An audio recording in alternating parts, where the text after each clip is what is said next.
whereabouts, and how the Central African nation is being governed in his absence. Biya, who has ruled Cameroon since 1982, left the country on June 7 for what his office described as a brief private stay in Europe. His prolonged absence has now become one of his longest uninterrupted stays abroad in recent years. The prolonged absence of the Cameroon president has nevertheless reignited long-standing speculation about his health. Biya is rarely seen in public and has previously spent extended periods abroad. In 2024, the Cameroonian government restricted media discussions about his health, describing the issue as a matter of national security. Now, while I saw this story, Blessing, it raised a lot of questions. And while people, even how people reacted to the story, it raised a lot of questions. People talked about it. It was more like becoming a monarchy system since 1982, being in government. And the concern of the people are it's okay to feel concerned. Over 2 months, not being around, not ruling your people.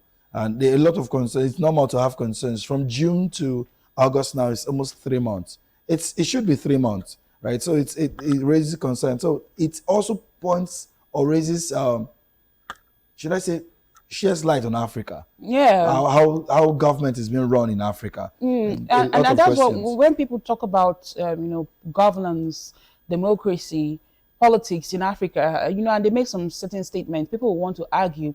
But when you look at what African leaders are doing, it calls for some questions. A lot. This issue in Cameroon goes beyond, the people just asking where the president is. Where is our president?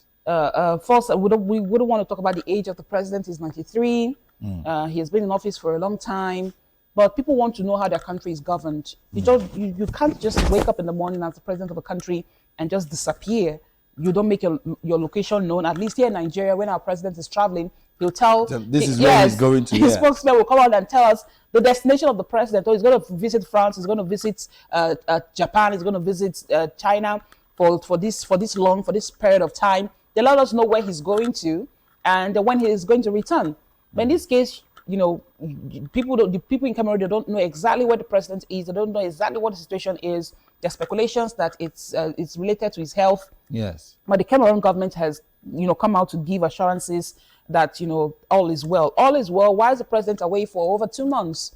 Well, if all is well, what exactly is going on? So the people really need to know how the country is being governed. Now imagine a football match was played yesterday. Cameroon participated. Yes. And I know the president. I don't know if the president watched the match. I don't know if the president would be able to receive them when they get back. So these are the issues they really need to know. For the Cameroon government, it's not enough to come out to say the president is well.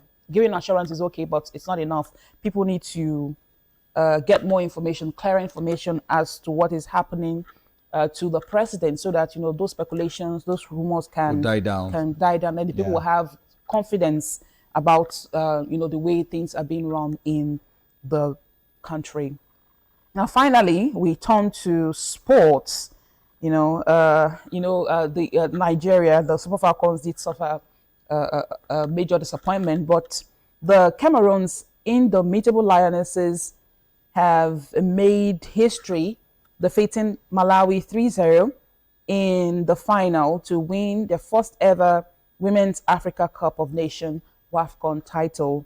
Now, Mare Manga, I hope I got it right, scored twice. Yes. While PSG forward Naomi Eto'o and added another, as Cameroon produced a dominant first half display to secure the continental crown. The triumph capped a remarkable campaign for Cameroon, who overcame Nigeria and Morocco, two of the tournament's favorites in the knockout stages. For Malawi, reaching the final was itself historic, as the team made its first ever appearance in the WAFCON final. However, the tournament ended in heartbreak for Nigeria's Super Falcons, who suffered a defeat to South Africa, ending their hopes of qualifying for the 2027 FIFA Women's World Cup.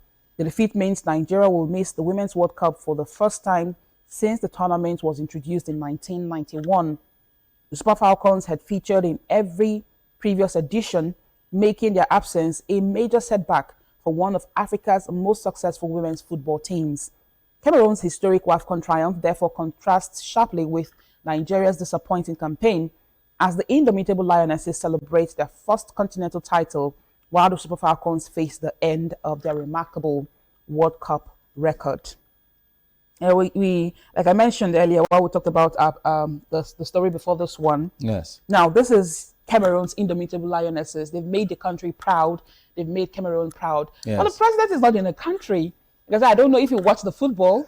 I the did. football match. I saw the match. I don't know if amazing. he will be in the country when the indomitable Lionesses, if they return, because he's supposed to be there to welcome them. This is their first WAFCON title. Yes. It is great. So In their congratulations. Yes, indeed, congratulations to the indomitable Lionesses. And of course to the Malawi team as well, because this is the first time they've reached the final. So congratulations to them. I spoke to our producer, Mr. Edwin Ekpre, before Yes. we came on set, and he did mention that he saw the football match and it was amazing. I saw it from start to finish. Yeah. I was actually impressed. There's this beautiful thing about the Cameroonian team. They have a goalkeeper. She set a record in African women's football. Wow. During this tournament, she saved 4 penalties in one match. Woo. Yes, 4 penalties in one match.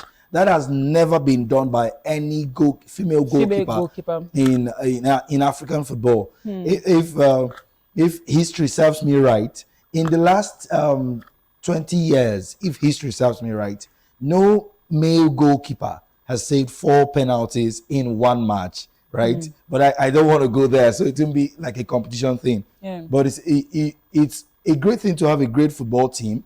But it's another beautiful thing to have a wonderful striker standing, a wonderful goalkeeper standing between the sticks, right? And that was what she did. She was amazing all through. And then our producer also talked about a twin. Yes. Yeah, we yes. mentioned yes, the a Manga twin. sisters. It yes. was nice. Yes, It was the really Manga nice. I didn't sisters. watch the football match, but Yes. imagine playing playing with alongside my sister or my Yes, twin. yes, It's just yes. fantastic. It's great. It is. Yeah, so we say congratulations to Yes. the indomitable Lionesses. They're champions, WAFCON champions. Congratulations to them. Kudos to the Malawi team as well. yeah. You know, we win some, we lose some.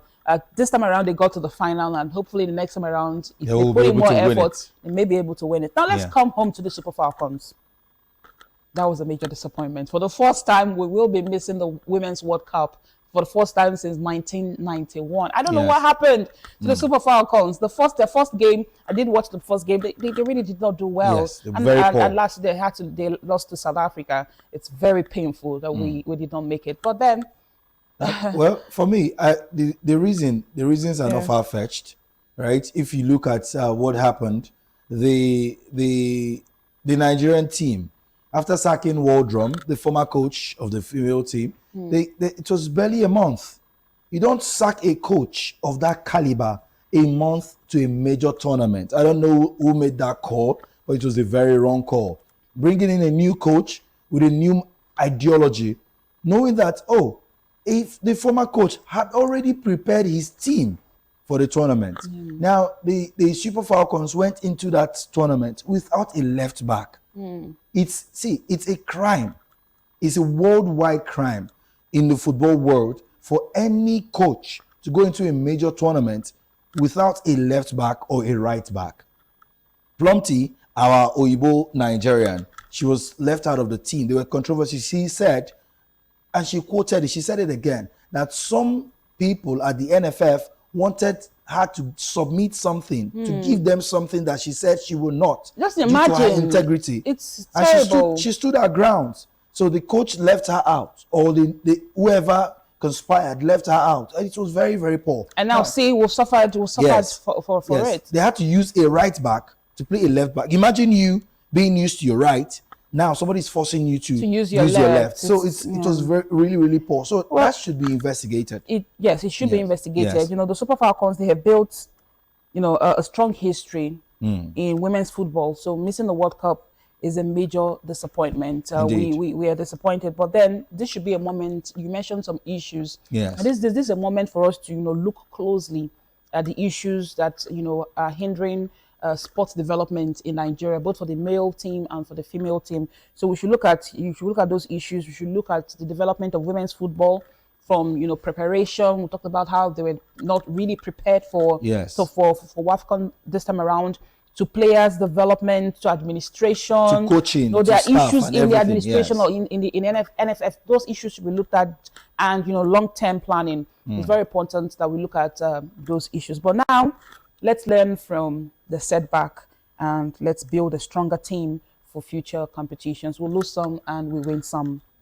All right, that brings us to the end of our trending stories for this morning. We'll take a short break here, and when we return, we'll turn the pages of the newspapers to see what the editors are putting before Nigeria.